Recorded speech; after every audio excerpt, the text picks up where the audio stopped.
Herman Deru tanggapi penangkapan Direktur PT SMS Sarimuda oleh Polda Sumsel.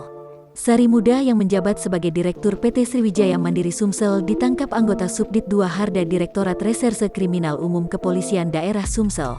PT SMS diketahui merupakan badan usaha milik daerah pemerintah Provinsi Sumatera Selatan. Sarimuda diduga terlibat kasus penipuan dan penggelapan tanah pada tahun 2019.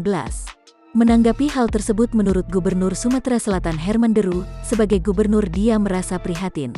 Namun dia belum tahu duduk persoalannya. Menurut Deru, nantinya kalau sudah dapat laporan resmi baru akan diambil kebijakan. Sebab sebagai pemegang saham utama maka akan diambil sikap. Untuk itu menurut Deru, tunggu laporan dari Dewan Komisaris terlebih dahulu dan menunggu laporan resminya. Nantinya untuk penggantinya bisa saja naik sejenjang dari yang ada saat ini.